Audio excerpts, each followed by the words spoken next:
Uh-oh, wrong one there. That's a rough start here. Let me do this over again. We're good. There we go. It is Monday Market 15. You know, the Monday show that really we get caught up in. It's Monday. Hey, what are you going to do? You play the wrong song, play the wrong intro, but I do not play the wrong co-host. Today's co-host, as always and forevermore, Miss Ashley Miller. Great American Time. Hello, everyone. There she is. You got to talk closer to the mic, Ash, because that's how anybody gets to hear your wonderful I know, voice. and last week we had President's Day, so we weren't here. I'm like, it's been 2 weeks. I miss you. Oh, it has, yes. I know. I was drawing hearts around your name the last couple of weeks, and I was wondering why. Oh, so cute. Yeah, I know. Hello.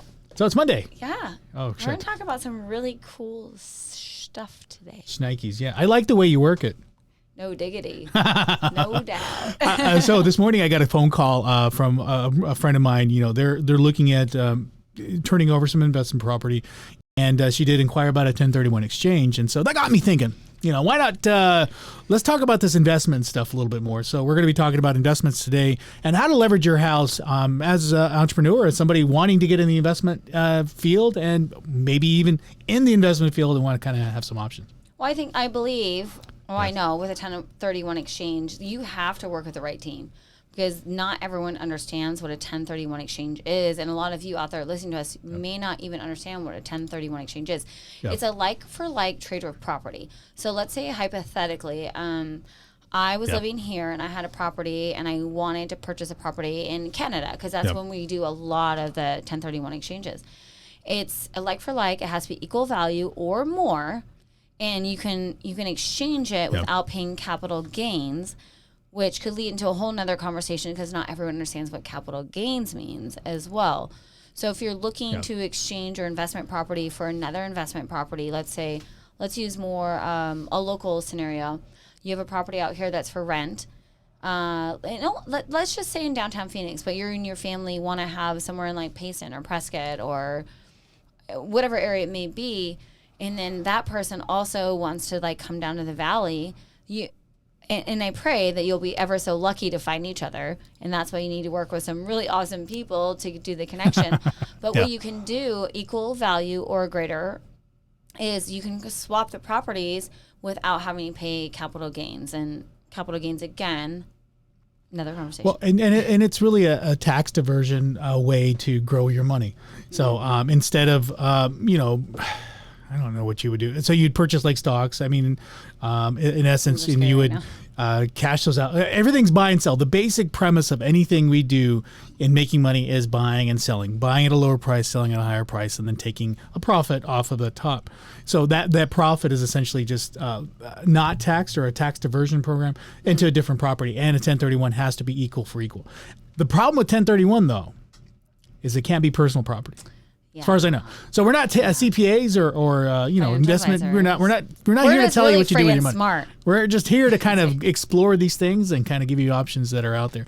But a 1031 is a way to kind of divert your capital gains payments on properties, and you do have to buy like for like, and you do have to utilize the full amount. Otherwise, you have to pay taxes on the remaining amount. So if you find you have $100,000 in capital gains and you want to roll it into a $200,000 house, works fine. However, if you have $200,000 and you want to buy a $100,000 property, you still have to pay taxes on that remaining $100,000. The truth be told, with capital gains, it's kind of finicky. There's lots of ways to maneuver around that. And again, I'm not an advisor, but I will tell you that if that is a situation that you are thinking of getting into, please consult with a CPA. If you're doing your taxes on TurboTax, terrible idea. If you're looking to get into investments. So it's getting a little chilly in here. Is it? So I want to talk about the burr. That's what you're bringing up. Of how to utilize your funds. You can. What is BRRRR? So BRRRR is buy, renovate, rent, refinance, repeat, and not everyone has the capability of doing this. However, for those who are in a property currently who may not have the capability of doing 1031 exchange, but they still want to buy another property somewhere else, they can take advantage of the equity in their home. And when they take advantage of that equity, so if you scroll down, so you buy or you currently own, You can renovate or not renovate. You can rent or not rent. But you can refinance and take out the equity and then go back to the top where it starts about buying and then renovating and start over. So you really have to figure out where your financial space is. And one of the things in this article, if you scroll down, it says legitimately, it would take an average of $50,000 to $150,000, where it says how much money does it take. So that's all relative, right? Right there. Stop. I'll stop. Where it says $50,000 to $150,000. Oh, right there. That to me, that this is obviously an article online, but this is this group that does this and talks about this, and you guys can research it. Super awesome. So it doesn't necessarily have to be. Everything is an average. So if you have $30,000, you could do the same exact concept, just not on as high as a scale as what they're doing currently right now. Yeah. But you have to be very cognizant of how you're investing your money and really understand where you're putting your money. Yeah, and so there's so many people out there that want to get into the real estate market. I mean, there's so many different options that people want to explore. One of the things they do talk about is 1031. If you have investment properties, that's one leverage to kind of tax divert your investments. So using your home, people out there want to go get in the fix and flip game. I hear that all the time. Like, hey, do you have any properties off market that I can purchase for cash? I hear that all the time. Yeah. And I'm like, how much cash you have? 50,000. I'm like, yeah, you're not gonna. Well, so that will go into finding the right.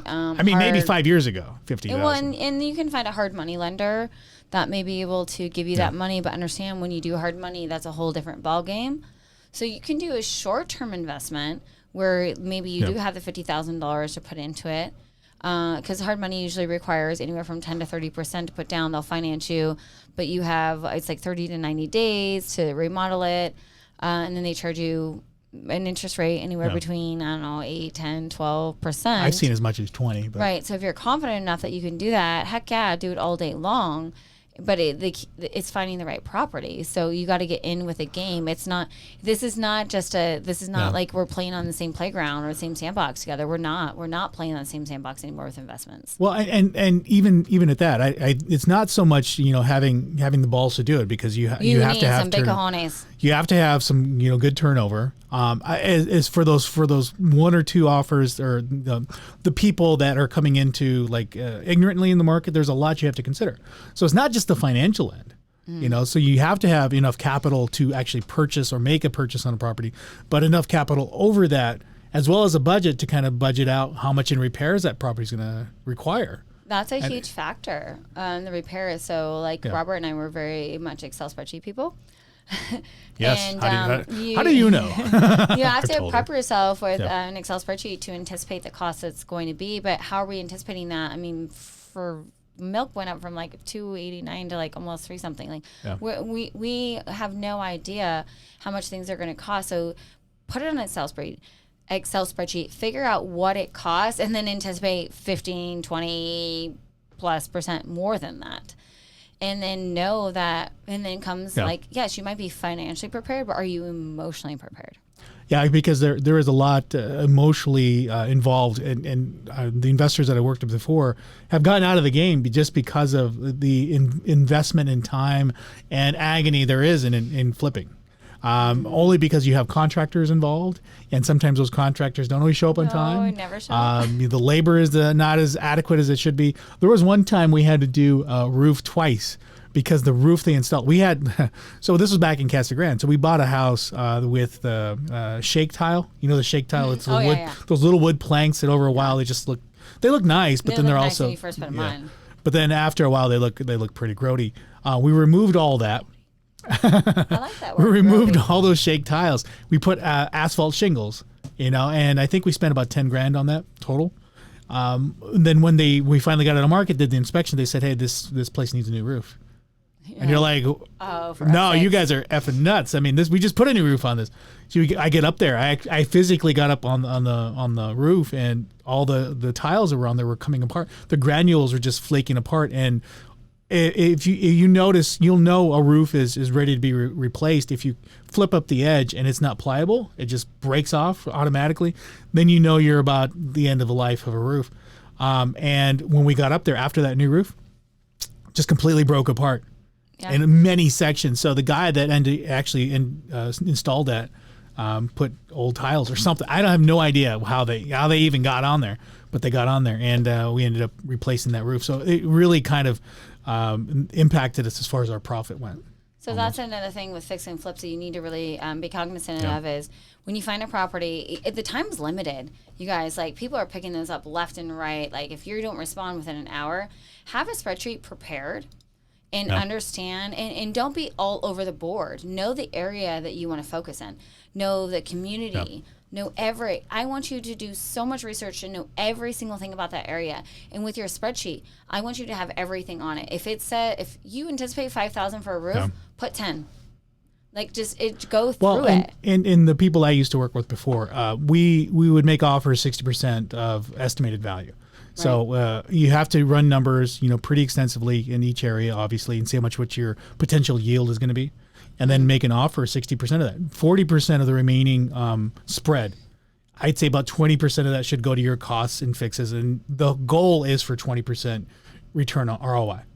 Well, and if you have the ability to have a friendship with a real estate agent as amazing as Robert, or a contractor that can say, hey, Ash, Robert, like, this is not a good investment because as I've researched and done in that area, it's going to need X, Y, and Z, and all of a sudden what you think your profit margin is going to be. Because we all want an average profit margin of what? 7 to 8.5% if we get lucky on a fix and flip. That's not half bad. I mean, you can't, and typically they were taking 30 to 60 to 45 days. Now they're taking like 90 to 120 days. But can you really put your money in the bank or in the stock market and know that you're going to get 8.5% back? No. So is it a good investment? Yes. But you need to make sure you make the right investment and use your resources and the people around you to help you understand that. So you have to be properly prepared if you're going to do a fix and flip. You can't just be like, I have $30,000. Let's do this. Yeah. High five. and generally speaking, I like to use those percentages and in a very broad sense, because there are certain properties, especially if they're built before 1985, if they're built in the 50s, there's different ages for different things, and there's going to be different circumstances and different issues. If you buy a house that was built in the last 10 years, there's probably not so many issues, so your spread could be just a little bit smaller. Where if you're buying like something, in the 1985, for instance, then you do have to consider plumbing. Is it properly plumbed? If it's older than that, in the 70s or below, Yeah, because you've got lead paint, you have electrical. You have electrical issues, primarily electrical. You want to look at that. And plumbing issues. There's so many things to take into account regarding age of a house. So generally speaking, if you buy, let's say you find a property that could yield you $100,000 total, you want to make an offer in the range of $50,000 to $60,000. With the initial onset of like spending about $20,000 in repair work, so 20%, and then hopefully profiting between 10 to 20, because you have to account for costs, time, and many other expenses that kind of are included in a flip. So the goal, if it's worth, if you get 10% out of a property and it's all said and done, I'd say it's a pretty fair property, especially in 90 days. No diggity. I like the way you work it. But when you see those properties that are below the 1970s, and you're like, oh, it seems like a really good deal. There could be foundational issues. There could be zoning. Oh, so many things. Zoning issues. What's the other one recently that we've come up with is your property line. Yep. The height. How much is your actual airspace? I mean, that makes a big difference. Like all these little intricate things we don't think about. And God forbid you go to the city right now. Yeah. Good luck, because that's going to be an average of 30, 60, 90 days to even get an approval if you want to move 5 inches to the left or 5 inches to the right. So understanding when you see a deal and you're like, I could make $100,000 off this. And all of a sudden you get 30 days in, you're like, I have no contractors. I don't have a permit, or I had a permit, or whatever was on that house prior to was not permitted. So now I have to get a re-permit on whatever was done, and there's no lumber. Yeah, there's so many factors that you get involved in when doing those, and so that's one way to leverage off of a house as an asset. Another way to leverage off that is buy and hold. So in the same concept as fixing and flipping, when you have an investor or you're interested in pursuing a buy and hold, this is not the market necessarily to find a good spread on a buy and hold. A good spread on a buy and hold is about 80-20. So if you're buying a house if you see the market value of a house for 100, you typically want to make about $80,000 offer, only because that 20% spread, if you need to offload that asset for any reason, whatever reason that may be, let's say you buy it and you find out there's a lot of problems in there and you're like, hey, you know what, we got this property, we just need to sell it out. There's too many expenses to repair. You usually want to have a little bit of spread there too. So not to make an offer more than 80% of value. Like I said, this isn't the market to necessarily do that, to buy and hold, but there are lots of properties depending on age, depending on area, depending on a lot of things. So you have to kind of take each property into account. But I would, generally speaking, if you find a property for 100,000, I would not offer more than 80% of that. So 80,000 on 100,000 for buy and hold. And I love the buy and hold concept, because with the buy and hold concept, you can actually slowly improve the property while you have tenants paying your mortgage. Yeah, and that is the benefit. But you do have to account for, is it livable space? So if the plumbing isn't working, then you do have to repair that in order to do that for your renter. I mean, you can't neglect the renter. No, I know. I'm not saying neglect, but what I'm saying is, like, let's say you get a property, let's say downtown Phoenix, right? You have this property, it's from like the 1950s per se, and you're like, it needs a lot of work. But in the meantime, like, you're having, there are issues. There's plumbing issues, but they're not plumbing issues that are going to affect the tenant. They're not electrical issues that are going to affect the tenant. The issues are going to affect when you turn around and sell it, when you have an inspection. So during that time, if you have really amazing, awesome tenants, then you can slowly work on remodeling the house and say, hey, I have contractors in to update the electrical. Hey, I have contractors in to update the plumbing or the front yard or the backyard. They're going to love it while they're still paying your mortgage. And then eventually, let's just say you have a 12-month contract. You have two options. You can either turn around and ask them to buy it because they've already lived there. They know the neighborhood. They're acquainted. Or you can say, hey, you've been here a year, your contract's not moving on. And during that time, and this sounds like I'm a take advantage type of moment, but this is talking about emotional intelligence. Like, we are emotionally being intelligent about making strategic decisions to not just buy and flip a property because we know what's happening right now, but we're buying a property, allowing somebody to pay our mortgage while using our extra funds that we may have taken out from a refinance on our personal property or however we came up with those funds, and doing the property, and our tenants are going to love it. And then in return, once it's improved, we can sell it. That's always an option, yeah. So I knew we were taking on a big topic today, and huge, we're already 20 minutes in, by the way. So we're coming to the latter end of the show today. Yeah. So a couple of ways we've talked about already, and again, we didn't present as much information. We did take this on a little bit bigger than we had time for. We had a 1031 exchange. We had the fix and flips, which is a lot of people get into and interested in those. Buy and holds, where you purchase a home and then you rent it out for whatever period of time you do that for. There's also a refinance and cash out refi option. So if you own your home right now, one thing to explore before interest rates keep going up is a refinance or a cash out refi. What's the benefits of a cash out refi, Miss Miller? So this may go a little bit against you as a real estate agent, but let's say hypothetically, she does this all the time. I know, you're in a property and you're like, oh, we wanted to sell our house and buy another property because we need another room or we need more space. Yeah. So let's start thinking outside the box and think about how much equity we have in our property, because we're all getting equity like insanely. It could bite us in the ASS in the end because we're gonna cash out a portion of what we own. And I mean, I don't think it's gonna be 2008 where we owe more on our property than what it's worth. I think we're just gonna continue that trajectory. I don't think this is gonna be like 1982 where we all became effed. But what I do think is if Robert is not able to find you a property that fits your needs, do a cash out refi, and it's okay to do that. And then find out what how you can. This is going to be terrible for tract homes. It's really not going to work for people who have tract homes. But Well, I'm going to backtrack. I'm going to contradict myself. Yeah. If you do have a tract home and you have a space where you can put a wall in between, you don't need a permit. And then you can make a cute little, the rooms will be smaller. No, because it's internally. It's not externally. You're not going against the property lines or anything like that. But if you do have an older home, you can contact the city. And you'll wait on hold for like a long time, a couple hours. But you'll find out that here's how close you can go here or here. So take out the equity, build another room, and do that. And then just soak it up. Because if you're so stressed out about selling your property and buying another one, just step back for one moment. Think about what you have, and you can pay. What does an appraisal cost these days? I think it's like $450, right? Around there, and they can do it on their own, or they can contact you, and you can help them with an appraisal. You guys, you can get an appraisal by yourself.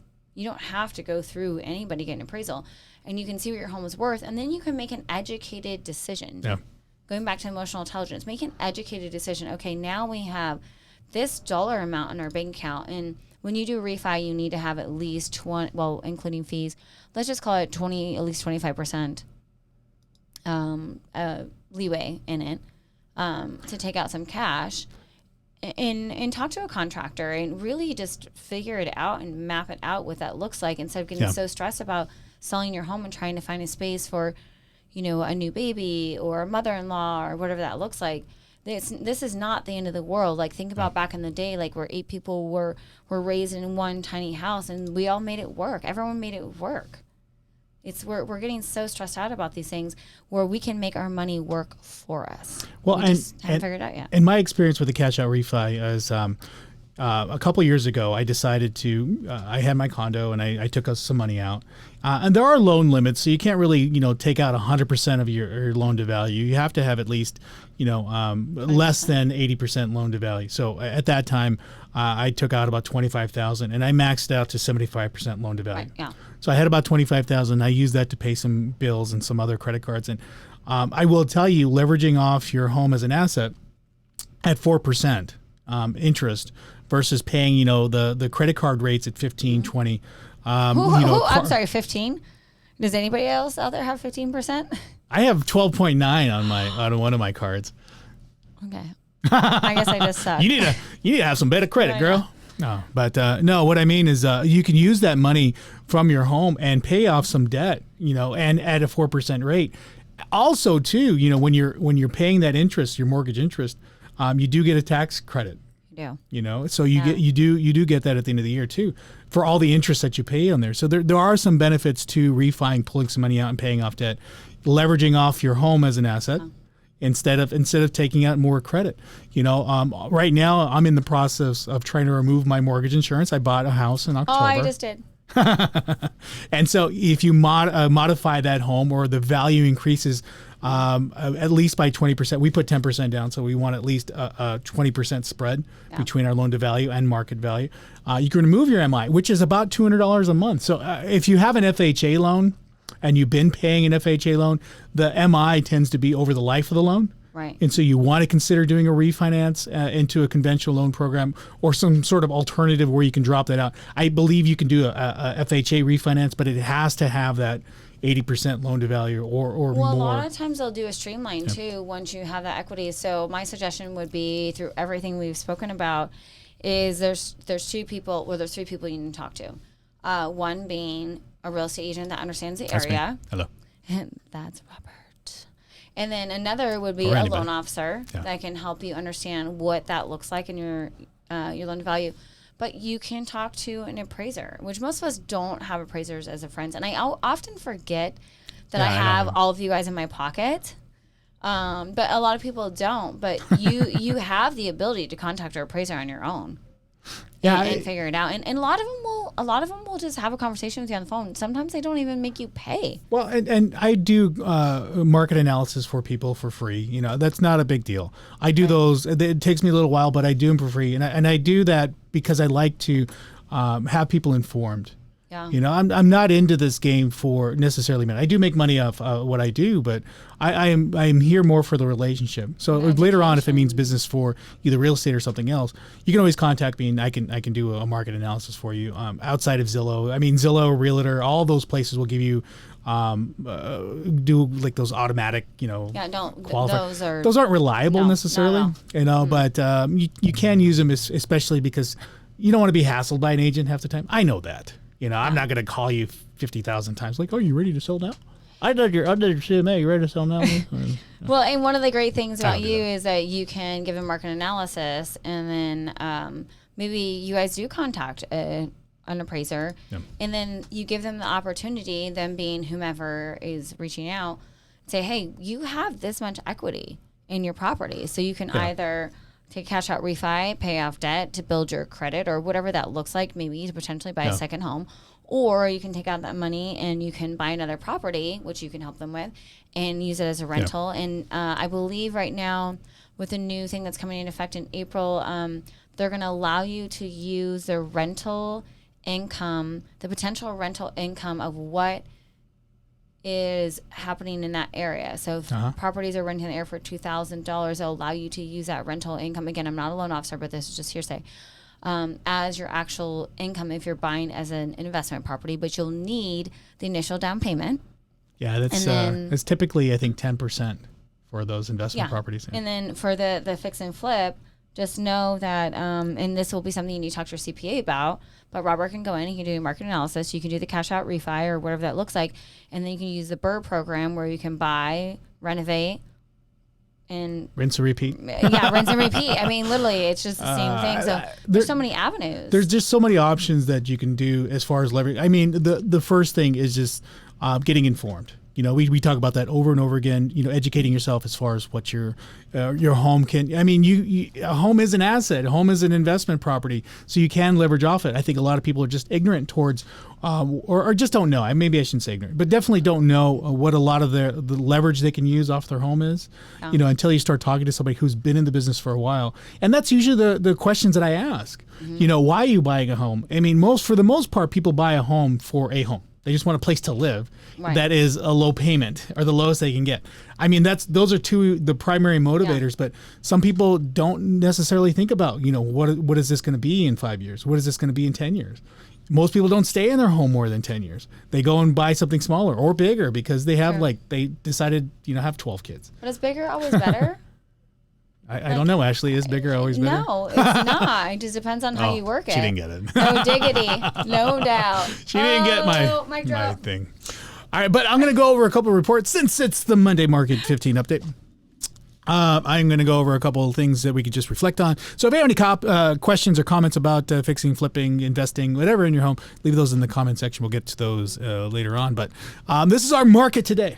As interest rates increase a little bit, we do see some slowing in demand. Not a whole lot. I mean, we're at about 115. So green does not mean good. Green just means a high demand. So if we're in a red category in demand index, that means we have less demand in there, which is not necessarily good for our market. We want that yellow area, that balanced demand.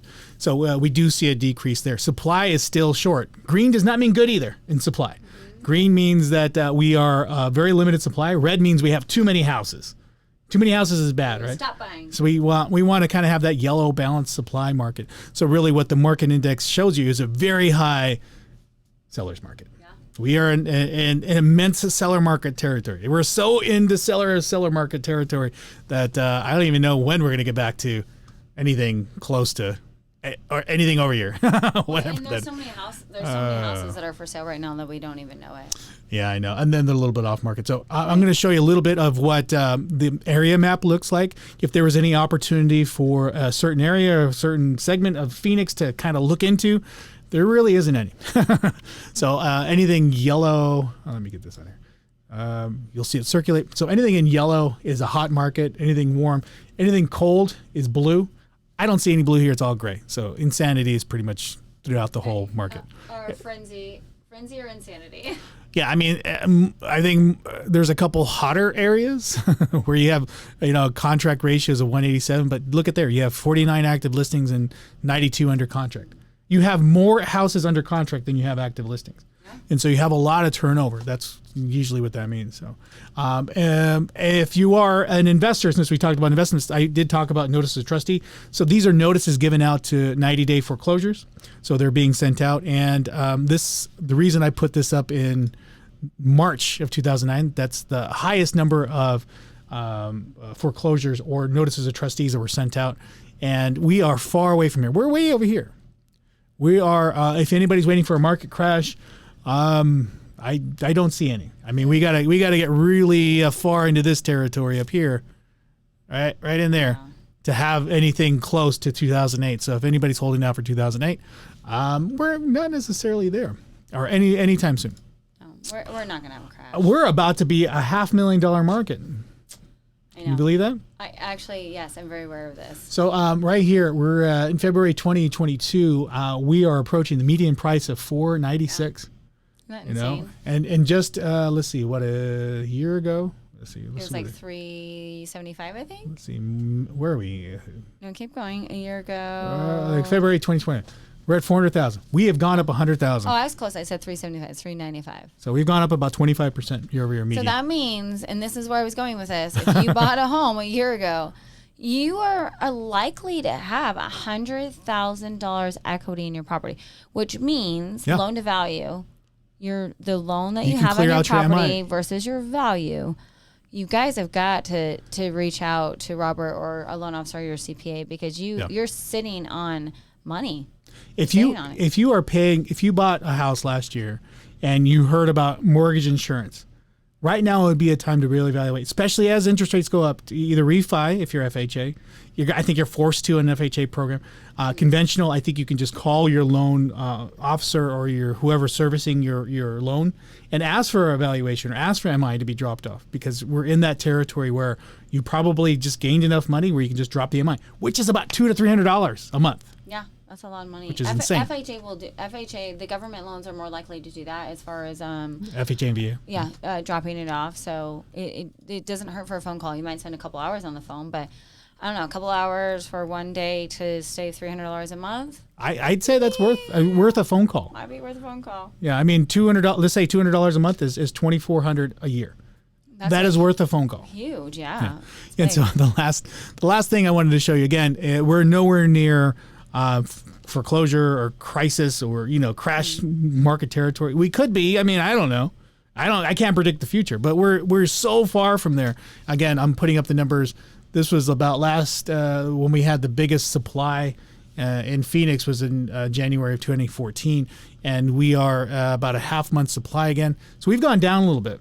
Remember, we started off the year just at 0.7 month supply. So that means in 0.7 months, if we had no more houses coming on market, we would be out of houses. We'd be just completely out. Does this include new build or no? This does not include new builds. Okay. Gotcha. This only includes resale. What about doesn't include any land that has potential with any sort of well or electrical or anything like that, right? This is just. No. Are you indicating that there are some areas of opportunity in land? There are. Oh, well. Areas of opportunity in land, which is Possibly. another thing that people need to explore. So, yeah, there's so many different options, but not today, Miss. We might have to have that for another show. Is there anything we learned today, Miss Miller? It's cold in here. Oh, burr. It's warm. Look, I'm sweating. Like I got sweat marks everywhere.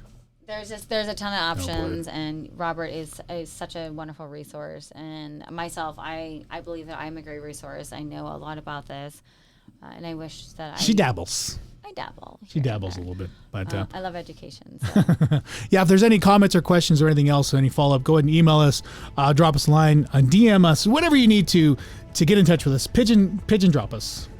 Airplane. Whatever. Send us a paper airplane. We enjoy those too. So Rob Morales, RCO Network, with the wonderful Miss Ashley Miller. Going to see you next Monday here, roughly 2 o'clock, maybe 2:30. I don't know. We never start on time. Never. So until next week, I'll see you guys later.